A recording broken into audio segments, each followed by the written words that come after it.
Hey, this is a video I think it's going to be really valuable. I've been wanting to do this video for a while. I think it's a really important video. I'm going to release this in the private stock group and also in my other courses as well. I want this to just be one of those videos that's seen across the board. And what we're going to get into in this video is how I think about portfolio structure mainly. And how I think about, how I think as an investor in the market, my approach to the markets, portfolios, how I think about that. And I'm going to make a few points that I think are extremely important if you want to understand how I invest and exactly why I invest a certain way and how I've been doing this for 14 years now. And the same approach that I started with in 2008, 2009 as a brand new investor is the same approach I take today when it comes to how I actually build out and how I think about this. So it's a very important video, okay? So where I want to start out here essentially is the most important thing for my investing process and why my investing process works very well over the long term is I always put myself in a position where I have extra money to invest every single month, right? I did this back when I was working at Walgreens making $8.50 an hour. I did this when I was working at Quick Trip, started out making $40K a year there, then $50K. I did this when I was running my real estate marketing company. I do this even today out being on YouTube. I always want to put myself in a position where I have extra money to invest each month, which how do you do that? You got to have more income than expenses, right?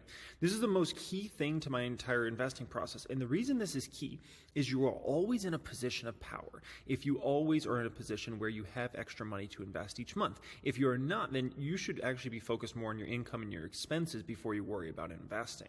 Once you're at a point where pretty much every single month, right, you have some extra money to invest, that's when you know you're ready to start taking investing serious. And there should be an extra incentive to get to that place, right? That was one of my big incentives on why I was very incentivized to save once I started making money, was I was like, I need money to invest, right? And so if I need money to invest, I got to have some extra money each month, right? Now, it's very key. And I would say, if I look at, the private stock group, this is an old collage we had made a year or two ago or whatever, with a lot more people in the 6 to 7 figure club in the private stock group than that now. But, if I think about, I would say 90% plus of the individuals that have reached 6 figures or 7 figures in the private stock group, and I know a lot of their histories and whatnot, I would say 90% plus of them were in a position where they had extra money to invest each month, and it helps accelerate because gains are great, but only if you can buy the dip, right? And take advantage and always constantly kind of be a buyer in the stock market, right? So I think about it like this. I have a portfolio of, let's say, 10 stocks. And for me, it's very usual for me to have 10 to 15 stocks in a portfolio. So here's my 10 stocks, let's say A Corp, B Corp, C Corp, all the way down to J Corp, right? Now, let's say, over the first, 3 months or 4 months or whatever, running the portfolio, B stock, E stock, and I stock go down. Well, as long as I got money coming in each month, I'm able to buy B Corp. I'm able to buy more, E Corp, B Corp, and I Corp. I'm able to invest more money into those stocks, which is very key. I'm able to, quote unquote, buy the dip, right? And as long as nothing's changed with those businesses fundamentally for the worse, and I feel just as confident in those companies over the next 3 to 5 years, I'm going to buy the dip, right? Because in order for me to buy it in the first place, it had to be at the right valuation. I had to believe in the company. And if I still believe in the company and everything's on track, then I need to buy that dip. And so then I go ahead and I funnel the money into those stocks, right? Now, let's say, H Corp goes up a bunch and I think it's overvalued now, then I could swap some of that out. I could cash out some profits there and I could put some of that into I Corp as well, right? Because that one's down. I like that one a lot. And let's say H Corp just went crazy for whatever reason and I think it's maybe, overvalued now or pushing it. I could either sell that stock completely or I could sell some shares and cash some of those and put some of those into I Corp, right? So that's how I think about running a portfolio, is always being in a position to buy the dip. Where people get into trouble in the market is if they never have money at the end of the month, and let's say they just have like $20,000 in savings and they invest all at one time. Well, shoot. What happens if the market goes down for the next 6 months? Can you even buy the dip then? What happens if a particular stock goes down a bunch? Can you even buy the dip? You're not in that position. So you're not in a position of power, you're in a position of weakness. Never be in a position of weakness. Regardless of how much money you make, always make sure you got extra money. It doesn't have to be a $5,000 a month. If it's an extra $500 a month, good for you. The more the merrier, right? But at the end of the day, something is something, okay? Now, the way I kind of think about this for a moment is over a 5-year span, right? This is your portfolio here.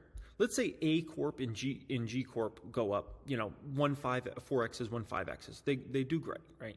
They're no Tesla stock, but they still did some amazing performance over a 5-year span, right? Let's say so things went really great with those stocks, but let's also say a couple stocks did horrible. Let's say your E and J Corp, E Corp, J Corp, horrible. Let's say those fell 50%. Disaster, which if you should never lose. If you invest in a stock for 5 years, you should never lose money. Like that's my thing, right? But if you do, and if you made that wrong decision, that's fine. It does not mean you're a horrible investor. It doesn't mean you're trash and you should give up. It's just like, it is what it is, right? And every once in a while you'll make that mistake. I've even made those mistakes before where it's like, years go by and it just didn't work out. So let's say you made not one, but two of those mistakes in your portfolio, and both those fall 50% over the coming years. That sucks, man. That's kind of devastating.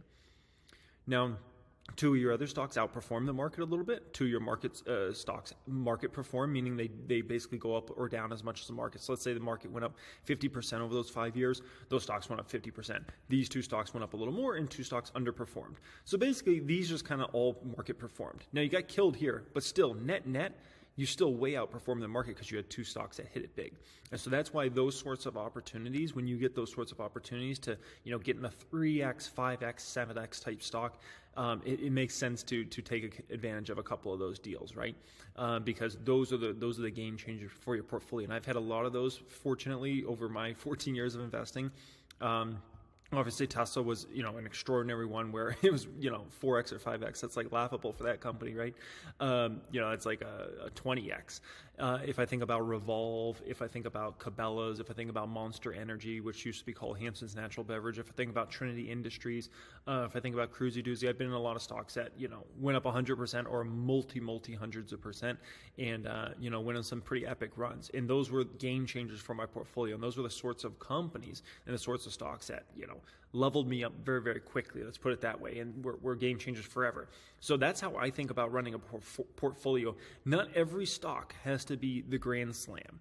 You don't have to hit a Tesla stock every stock, because Tesla stocks come around very few and far between. Not every stock has to be the next Apple. Okay. If you just hit a few of those, and you're going to make a lot of money in this game, especially over a 5-10 year span. All right. So that covers that there. Next part I want to talk about here is history of bull and bear markets since 1935. And what you'll find is these bear markets, they are very, very short. The market most of the time goes up and goes up significantly. And so a lot of times people get caught up into worrying about the bear markets and the times that the market goes down 20, 30, 40% over a 6-month span, 12-month span, 2-year span, whatever.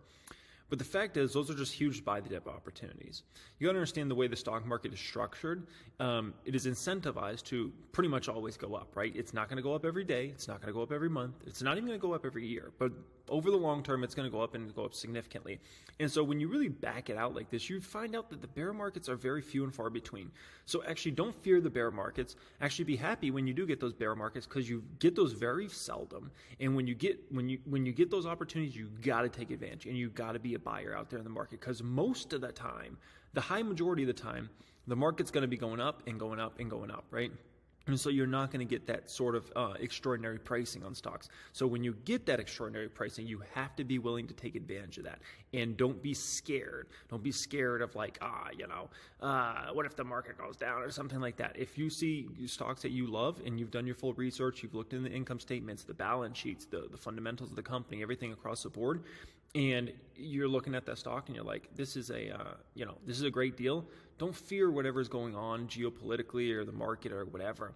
Because, think about all the drama that just went on over this, 70 plus year span, right? 80 plus year span. The amount of crazy things that happened during that time is extraordinary. Like, just think about that for a moment. Open up a history book and just think about that. And you could have worried all those years and all those decades, right? Rather than just, buying the dip and constantly buying stocks and increasing your ownership in companies that you love for the next 3 to 5 years. That's what's key in this game, okay? Don't fear the bear markets. Welcome those. Don't fear when your stock goes down. Welcome those. Because as long as the company, the fundamentals are going where you believe it's going over time, there's going to be a lot of money to be made there. And way too often I see investors, panic sell out of the market when stocks get tough, when a market hits bear market. And, it's just the worst decision you can ever make. That's the time you need to be buying more aggressively during those time periods.